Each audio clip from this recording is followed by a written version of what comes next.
There are two types of wives: the calm, serene ones who cherish peace in their homes, avoiding stress at all costs, and then there are the other ones, the private detectives. These wives are relentless. They can sense if another woman is even 4 meters near their husbands. They track their husbands' every move, checking their phones, questioning their every action. Many years ago, in the lively town of Aremu, there was a young woman named Zara. She was a stunning beauty, with flawless, smooth skin, eyes that sparkled like polished amber, and a figure that turned heads wherever she went. Zara was a hairdresser, and she ran a thriving salon in Aremu. Her life was perfect. She had a flourishing business, loyal customers, and a loving family. Most importantly, she had a man she adored deeply. But everything changed one day when her longtime boyfriend, Tunde, who she had been dating for 8 years, suddenly left her for another woman because Zara didn't have a university degree. Zara was devastated, but the real blow came the very next weekend when Tunde married this new woman. Zara discovered their wedding photos on social media, and it was like the world crashed down around her. That day, she collapsed and was rushed to the hospital. After that experience, Zara was never the same. It was as though a switch had flipped in her mind, and a soft heart became hardened, filled with insecurity and trust issues. She swore off men forever, vowing to never love or trust another man again. But fate had other plans. A few months later, a kind and handsome man named Musa walked into her life. Zara met Musa when he came to her salon with his sister. He was immediately struck by her skill, her neatness, and her professionalism. Unlike the other local hairdressers, Zara was a class apart. Musa was drawn to her, and he made it clear he wanted to get to know her better. At first, Zara resisted. She was still wounded by Tunde's betrayal, but Musa was different. He was patient and gentle, never pushing her, but always showing up with kindness. Musa's consistent effort wore down Zara's defenses, and after some time, she agreed to give him a chance. He was a man of peace, stability, and gentleness, everything Zara had been missing in her chaotic world. Soon enough, Musa declared his intentions to marry her, and they began dating. Throughout their relationship, Zara kept her insecurities hidden from him. She became the perfect girlfriend, understanding, sweet, and supportive. A year after meeting, Musa put a ring on her finger, and they got married. The early months of their marriage were blissful. They enjoyed their new life together, cocooned in their love bubble. However, as time passed, Zara's old wounds resurfaced. Her insecurities and jealousies from her past began to seep into her new relationship. She was terrified that Musa would cheat on her, just like Tunde had done. The memories of her heartbreak were still fresh, and she couldn't shake the fear that history would repeat itself. To protect herself and her marriage, Zara took matters into her own hands. She joined a Facebook group that shared tips and strategies for catching a cheating husband. Equipped with these new skills, Zara began her nightly routine. Every evening she waited until Musa fell asleep. Then she would sneakily unlock his phone using his fingerprint and start her investigation. While other wives were cuddling with their husbands, Zara was wide awake, prowling through Musa's phone, searching for signs of infidelity. She checked his WhatsApp, Facebook, and even LinkedIn, hoping to find a clue that would confirm her fears. But no matter how many times she searched, she found nothing. Still, her insecurities kept her from believing he was faithful. Every time Musa came home from work, Zara would rush to greet him with a sweet hug, but it wasn't just a greeting. She would sniff his shirt, checking for any scent that might betray his actions. Then, as soon as Musa took off his clothes, Zara would examine every inch of his shirt and trousers for lipstick marks, eyeshadow stains, or anything that could indicate he had been with another woman. One night, while browsing through her cheating husband Facebook group, Zara came across a post that suggested some cheating husbands always had a second phone. This sparked a new obsession in Zara's mind. If Musa had a second phone, she was going to find it, no matter what. Some men always keep a second phone hidden in their cars, a secret device where they chat with and call their mistresses. Zara had read this on a post in a group for wives who suspected their husbands of cheating. "They keep their phones hidden in the cars," the post read. "But not my Musa. He wouldn't do that. I'll sniff him out if he tries it," Zara muttered to herself. She tried to convince herself that Musa was a good man. "My Musa is a good man. He wouldn't do something like that," she repeated in her mind, but her insecurities wouldn't let her be. They clung to her, gnawing at her thoughts, and preventing her from enjoying the happiness she should have been feeling in her marriage. That night, Zara stayed awake like a vigilant watchman, her mind racing with thoughts. The post she had read kept coming back to her. She tried to push it away, to tell herself to relax, but the feeling inside her grew stronger, like an itch she couldn't scratch. She had to know. When the clock hit 4 a.m., Zara couldn't resist any longer. She jumped out of bed, rushed to the kitchen, grabbed a bucket of water and some detergent, and headed to the car. She spent hours searching every corner of Musa's car. She checked under the seats, opened the bonnet, and looked everywhere. After hours of searching, she found nothing. A deep sigh of relief escaped her lips, and she laughed to herself. "I knew it! Musa isn't like these other men. He's a good man." Meanwhile, Musa woke up that morning and found Zara nowhere in sight. At first, he thought she was in the kitchen preparing breakfast. He got up, showered, and started getting dressed for work. But when he came out of their bedroom, Zara was still nowhere to be found. He went to the kitchen, empty. The dining table was bare, and there was no breakfast prepared. How could she have made breakfast when she was too busy searching for something that wasn't even there? Without thinking much about it, Musa grabbed his briefcase and some files, then headed out to work. But when he stepped outside, he was taken aback. Zara was washing his car, a chore she had never done before. What really shocked Musa was how Zara had turned the car's interior upside down. "Zara, what are you doing?" Musa asked, clearly surprised. Zara looked up, a sheepish smile on her face. "Oh, I forgot my earring inside the car last Sunday. It's my 14-carat gold earring you gifted me, so I came to look for it, and I thought, let me just help you wash the car too." Musa stared at her, trying to process everything. "You should have told me if you wanted to look for it. See how you've scattered the car. I'm almost late for work. You can use my car today. I'll help you clean this one properly." Zara smiled brightly, feeling accomplished. She waved Musa off with a smile on her face as he drove away in her car.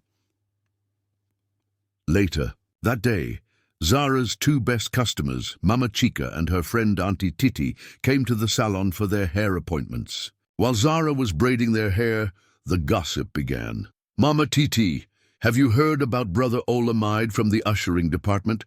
I heard he got his co-worker pregnant," Mama Chica said, shaking her head. "Oh, my sister, I was shocked when I heard it," Auntie Titi replied. "You'd think someone like him would never do something like that. He seems so gentle, so calm. But it's like they say, you never know what's under the grass." Zara's ears perked up. She was used to hearing all kinds of gossip in her salon, but this one hit her differently. It triggered something inside her, her deep insecurities. She listened intently. "I heard they've been seeing each other for a while. Every break. Time, they would sneak away to a hotel. I heard she's had multiple abortions for him, but this last time she refused and told the truth," Auntie Titi said. Mama Chica sighed. "The world is full of deceit. You think your husband is faithful, but you'll never know what's happening behind your back." Zara's mind raced as the conversation stirred old fears. What if Musa had a work girlfriend too? What if he got someone else pregnant before she could even get pregnant herself? She had been trying to get pregnant for months, but nothing seemed to work. That night, Zara went home angry and frustrated. She was upset, but at whom? At Musa, at herself. She didn't know. She couldn't stop thinking about the gossip she had heard that day. When Musa came home, Zara didn't greet him cheerfully like usual. Instead, she served him dinner and went straight to bed. When Musa asked if something was wrong, she simply said, "I'm fine." But Zara wasn't fine. She couldn't sleep. The anger and fear kept her wide awake. She still had to do her night shift. That night, she took Musa's phone, went straight to his WhatsApp, and began deleting any unfamiliar female contacts she found. She blocked them all. While scrolling through his messages, Zara's eyes landed on a name, Pretty Tasha. "I knew it," Zara muttered under her breath. Zara's heart raced as she opened the chat, and what she saw sent a chill down her spine. The message from Pretty Titi read, "Send me the money." Bam! Zara had caught him in the act. So this was the girl he'd been messing around with, the one taking his money, while Zara had been begging him for months to buy her a bone-straight wig. She had heard the excuses, the delays, but now her husband was sending money to this woman for expensive clothes and wigs. Zara's anger boiled over. I'll show them that nobody messes with me," she muttered, fuming with frustration. That night, Zara traced Pretty Titi's number to her Instagram profile. When she saw the pictures, her heart sank. Pretty Titi had a toned, flat stomach, a perfect body, and her posts showed her wearing expensive wigs and clothes.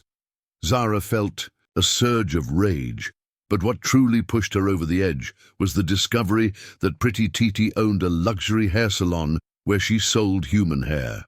"This is the rat who's draining my husband's money while I've been begging him for a simple wig," Zara fumed. She made a mental note of Titi's shop address, preparing to teach her a lesson she wouldn't forget. The next morning, Zara acted calm and loving. She prepared Musa's favorite breakfast and packed lunch for him, as if everything were perfectly normal. But as soon as Musa left for work, Zara sprang into action. She dressed in a strong, sturdy pair of jeans, a t-shirt and sneakers. Today, she was going to battle the woman who threatened her marriage. Zara drove straight to Pretty Titi's salon. When she arrived, she pretended to be a customer, asking to speak with Titi. As soon as Zara's eyes landed on her, she couldn't hold back. "Ah, so you're the one," Zara shouted. "The Jezebel trying to steal my husband with your cheap tricks. You think you can mess with my life and get away with it?" Titi stood, frozen in shock. She recognized Zara as Musa's wife, but she couldn't understand why she was being accused of such things, especially in front of her staff and customers. Titi tried to explain that she wasn't doing anything wrong, but Zara's voice was louder than ever as she clapped her hands and yelled, "You think I wouldn't find out about you? Go marry your own husband." It took two strong men to drag Zara out of the shop that day, but before leaving, she knocked over the wigs displayed on the mannequins, leaving a trail of chaos behind her. As she left, she felt a strange sense of satisfaction, thinking that she had made her point. Back at home, Zara cooked Musa's favorite meal and dressed in a seductive gown, making sure to spray enough perfume to catch his attention. She poured herself a glass of celebratory wine, waiting for her husband's return.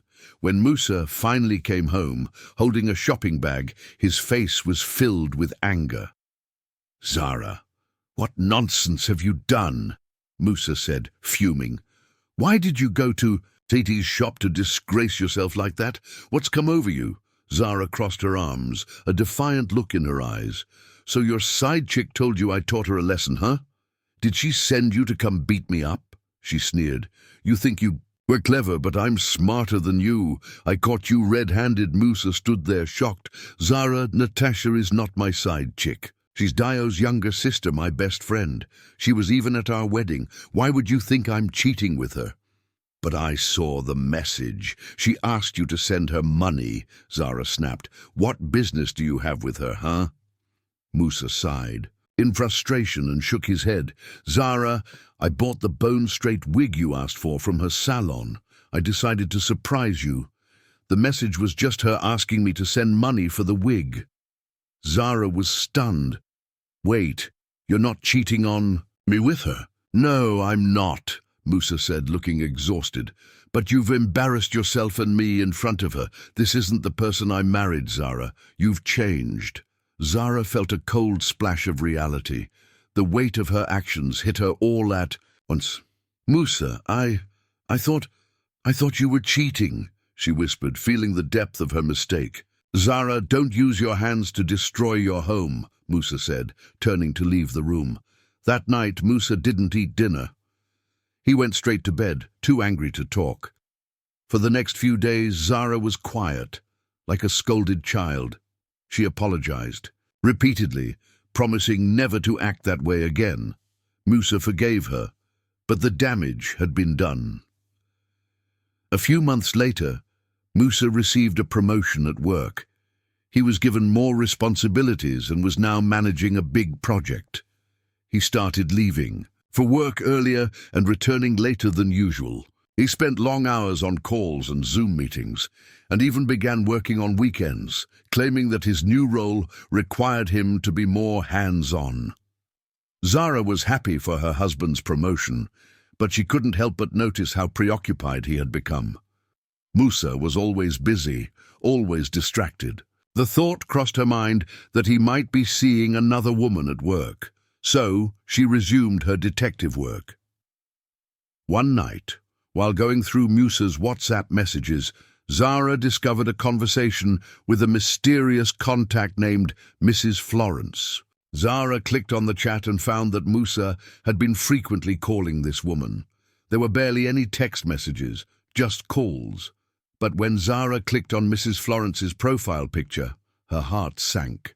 Mrs. Florence was a stunning, classy woman in her late 40s. Could this be another woman in Musa's life? Was she trying to snatch him away with her looks and wealth? Zara thought angrily. That night, sleep eluded her as her mind raced. She needed answers, and she was determined to find them. The next morning, as soon as Musa left for work, Zara followed him. She trailed him all the way to his office and parked a short distance away, observing and investigating. She was determined to find out who was trying to steal her husband. Zara spent the entire day in her car, wearing her pajamas, forgetting about her own business and staying focused on her mission. By the end of the workday, she hadn't seen anything suspicious. Musa hadn't left the office. Zara quickly rushed home to prepare dinner and freshen up before her husband returned. But she was haunted by the fact that she had been stalking him all day. You'd think Zara would have relaxed now that she hadn't found anything suspicious. But the very next day, she was up early again, preparing breakfast and dressing as if she was going to work. She followed Musa to his office once more, making this a daily routine. She abandoned her business to track her husband, to make sure he wasn't hiding anything from her. When Zara confided in her close friend Shade about her obsessive behavior, Shade was worried. "Zara, you're taking this too far. You follow your husband everywhere just to see if he's seeing someone else? This isn't healthy. You need to see a therapist." Zara brushed off her advice, saying confidently, "I know what I'm doing." But Shade was worried. "Don't ruin your marriage because of your insecurities." But Zara didn't listen. One Saturday afternoon, Zara followed Musa to a restaurant, and there she saw him talking and laughing with a woman she didn't recognize. Her heart clenched with anger. What is a married man doing at a restaurant with another woman when he should be home with his wife? Zara muttered, gripping the steering wheel with frustration. Zara got out of the car, disguised herself, and went into the restaurant. She sat at a distance, watching Musa and the woman, seething with jealousy. The smile Musa had on his face was the same one he used to give Zara, but now he was sharing it with someone else. Zara took a closer look and realized with horror it was Mrs. Florence. This confirmed her suspicions. Mrs. Florence was trying to steal Musa away from her. Without thinking, Zara stormed up to their table. She asked the waiter for a bucket of ice water, then stomped over to where Musa and Mrs. Florence were sitting. Zara dumped the ice-cold water on Mrs. Florence's head, soaking her hair, dress, and the papers on the table. Before either of them could react, Zara started yelling at the top of her lungs, "Husband snatcher! Stay away from my man! Leave him alone!" Musa was frozen in shock and embarrassment. "Zara, what have you done?" he said, his voice filled with disbelief. "Do you know who she is?" Zara stood her ground, glaring at Mrs. Florence, her heart pounding. "Yes, I know who she is. She's the woman who's trying to steal my husband, and I'm not letting her." Zara couldn't believe what she was seeing. The message from Pretty Fola was clear. "Send me the money." Bam! She had caught Musa right in the act. This was the woman he had been seeing behind her back, the one draining his pockets while Zara had been asking him for months to buy her a wig. She had heard every excuse, every reason why it wasn't possible. But now, Musa was sending money to Pretty Fola for expensive clothes and wigs. Zara's blood boiled with anger. "I'll show them. I'll show them that no one messes with me," she muttered, the weight of betrayal pushing her to act. That night, Zara traced Pretty Fola's number to her Instagram profile. When she saw the pictures, her heart sank. Pretty Fola was beautiful, with a perfect figure and an expensive taste that Zara could never match. But what really angered Zara were the designer clothes and high-end wigs that Fola wore in every post. Zara dug deeper and found out that Pretty Fola ran a luxury hair salon. She sold human hair for a living. "This is the rat who's been taking my husband's money while I've been begging him for a simple wig," Zara muttered. She jotted down Fola's shop address, preparing to teach this woman a lesson she would never forget.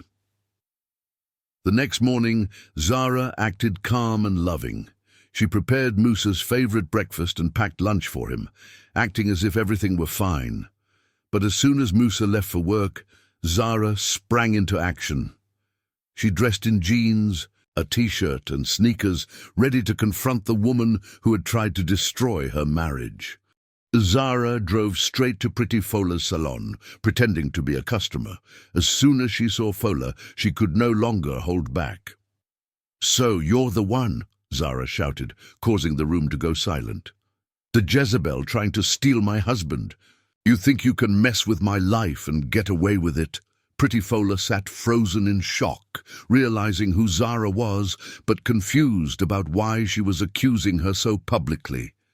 Zara continued, her voice getting louder. "You think I wouldn't find out about you? Well, I caught you red-handed." It took 2 strong men to drag Zara out of the shop, but before she left, she knocked over the wigs displayed on the mannequins, leaving a mess behind her. As she left the salon, she felt a strange sense of satisfaction, thinking she had made her point. Back at home, Zara cooked Musa's favorite dinner and wore a seductive gown, spraying perfume all over herself. She sat on the couch, holding a glass of wine, waiting for Musa to come home. When he finally walked in, holding a shopping bag, his face was filled with anger. "Zara, what nonsense have you done?" Musa demanded. "Why did you go to Fola's? Shop and embarrass yourself like that? What's wrong with you?" Zara stood tall, ready for the confrontation.